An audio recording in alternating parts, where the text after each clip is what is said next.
Welcome to Reach the World ASAP. My name is Scott Griswold, and I'm really excited to have with me today Ingrid Slikkers, who's working now with Andrews University as an assistant professor for social work. And you're coming to this with a fantastic background of having worked with refugees and with an organization, Bethany Christian Services, that does pregnancy support and is helping, especially what I'm interested today, is the work that they're doing with foster refugee children. Is that right? That's right. Say that right? Tell us about that. That is probably something new for many people who are listening. Thank you for having me. As much as I'm very passionate about Andrews and the social work department, my heart is with refugees, and especially unaccompanied children. I think many times what happens is, Scott, that we think that refugees are groups of families only, but we have many, many unaccompanied children that are in refugee camps. So you're talking about children who are orphans or maybe just separated from their family? Maybe both. Okay. You know, maybe orphans, or maybe we don't know. We just don't know. And So are they here in the States? Are they over there in the camps still? so they are currently in the camps. I mean, we've got programs, and many of them are already here in the States. The children that are in the camps are literally waiting for foster families that are willing to say, I will have a refugee foster child in my home. At that point, once the family has gone through all the process that they need to do, we can let the UN High Council on Refugees, UNHCR know, and then we'll hear in which refugee camp there are children waiting. Just 2 days ago, literally, we were looking for a home to house a 9 and a 10-year-old from Myanmar. Wow. So they're from all over the world, but that specifically happened 2 Well, days ago. That just brings it home, because I've been to the refugee camps on the Thailand-Myanmar border, seen those. I see the refugees who come here to America, but they're waiting for a home that they can live in. For how long? For a week, 2 weeks?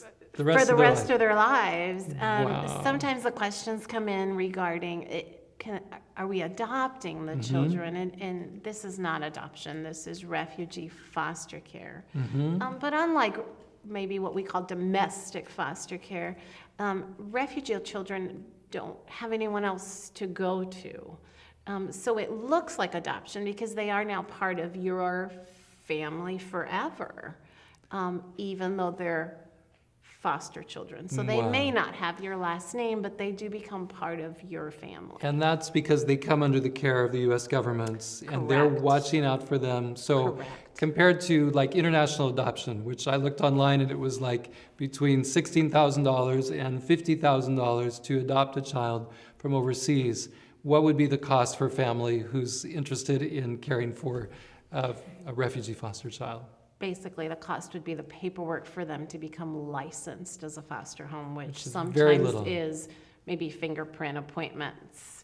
The children do get a daily rate, meaning the family will have a daily rate to help provide for the children. They will be under the protection of the Office of Refugee and Resettlement. They will have additional services. They will have case managers. They'll be eligible for medical services, for counseling. But what we need is a home. Wow. You know, the organization is there for the services, but we can't bring the kids without a home. So that's what we're looking for, Pastor Scott. That's amazing. There has got to be a lot of people listening, and people that they then know who, if they understood that these are children without anybody, who have gone through horrific experiences, losing family, losing their home, or just sitting in a camp for year after year with just rations and a little tiny chance at school maybe, to have a home, a Christian home, where they can be loved and can be raised to know and serve God. That's exciting. Can you tell me, do you have any stories you can share with us? When you and I were talking prior to this, I said, don't ask me that, because I have lots of stories. The beautiful thing is that these are children, and they've gone through such horrific, terrible situations. Some of them have seen their families killed right in front of them. We have a young man from Afghanistan who saw his family murdered right in front of him. But yet now he's in a family, and he's learning how to heal. He's learning to have hope. He's learning about Jesus. We've got children from Central America. We've got children from Africa. We've got a sibling group of 4 that came together. Wow. And to watch them slowly with time be able to let each other out of each other's sight. Wow.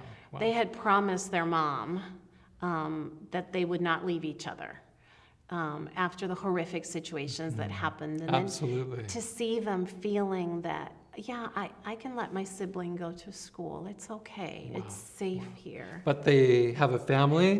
We were blessed to find a family that was willing to take all 4 All of them. 4. There was Instant some family. remodeling that needed to occur in the home, and so we had some donors that helped with that, so that we could make room for the siblings to stay together. So if a family is willing to open their hearts like this, there's plenty of resources to know how to handle it, how to do it, how to work it through.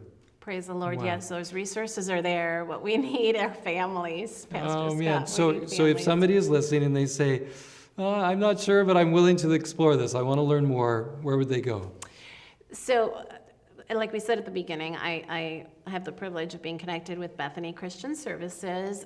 We are not in every state doing refugee work, although Bethany does work in every state. We don't have refugee foster care in every state, but Catholic Charities also does refugee foster care. Lutheran Refugee Services will do refugee foster care. So you could just get on that computer and look up refugee foster care. Okay, so that's you a don't have specific- to be a part of that denomination. You It do doesn't not. have to do with that. It's No. just a group who is serving and is helping. Correct. Yeah, They are you the can ones who kind connect. of hold the contract for And- being able all right. to do this work. Okay, wow, that's fantastic. I really appreciate it. I know we could talk for hours, and I'm sure if anybody wants to talk to you, they can get a hold of you through Andrews University, or come and go to school and learn more how to That's reach right. out and do that. Or if they are in the area of Kalamazoo and places where Bethany's working in Michigan, they can just call up and volunteer and get involved. They can. If you're not able to, have children in your home, we're also always looking for mentors. Our refugee good. kids come to the U.S. and they have no one. So if you're not able to have a child in your home, look for an organization where you can mentor a refugee child. Thank you so very much. This is really exciting. I don't think we need to say any more except for together, let's reach the world ASAP.